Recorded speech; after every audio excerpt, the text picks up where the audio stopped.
Hello बच्चों, कैसे हैं आप सब लोग। आई होप आप लोग बिल्कुल ठीक होंगे और मैं भी बिल्कुल ठीक हूँ। मैं हूँ आपकी हिंदी व्याकरण की टीचर। आज पढ़ेंगे बच्चों हम पाठ नंबर 12 जिसका नाम है समुच्चय बोधक यानी अव्यय, कंजक्शन इंडिक्लाइनेबल। चलिए बच्चों पढ़ना शुरू करते हैं।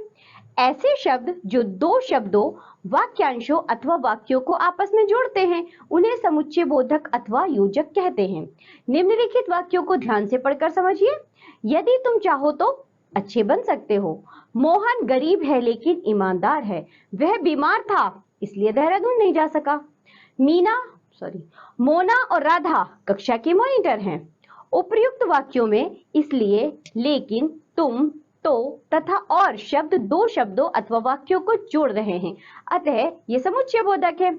समुच्चय बोधक जोड़ने के साथ साथ कारण या परिणाम बताने, विकल्प बताने तथा विरोध दर्शाने का कार्य भी करते हैं। इसी आधार पर समुच्चय बोधक के दो भेद हैं, समानाधिकरण समुच्चय बोधक, व्याधिकरण समुच्चय बोधक। चलिए बच्चों पहले पढ़ेंगे समानाधिकरण समुच्चय बोधक। जो समुच्चय बोधक शब्द एक ही जाति या स्थिति के वाक्यों को जोड़ते हैं उन्हें समानाधिकरण समुच्चय बोधक कहते हैं, जैसे और, या, एवं, अतः, तथा इत्यादि।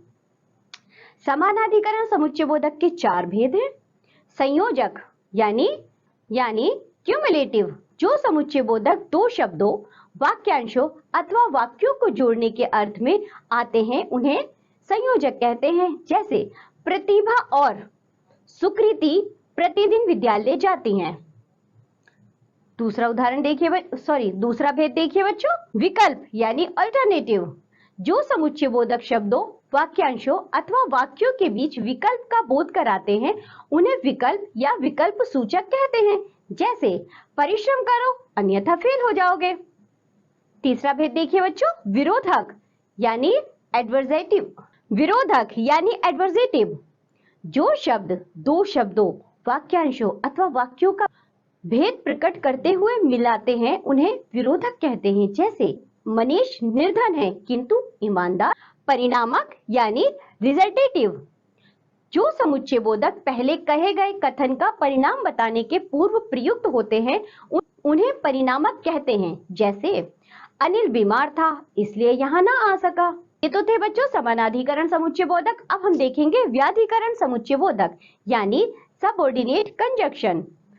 जो समुच्चय बोधक एक या एक से अधिक आश्रित उपवाक्यों को मुख्य वाक्य से मिलाते हैं उन्हें व्याधिकरण समुच्चय बोधक कहते हैं, जैसे शायद वह सावधानी बरतता तो दुर्घटना नहीं होती। मैं इतना भी पागल नहीं हूँ जो तुम पर विश्वास करूं।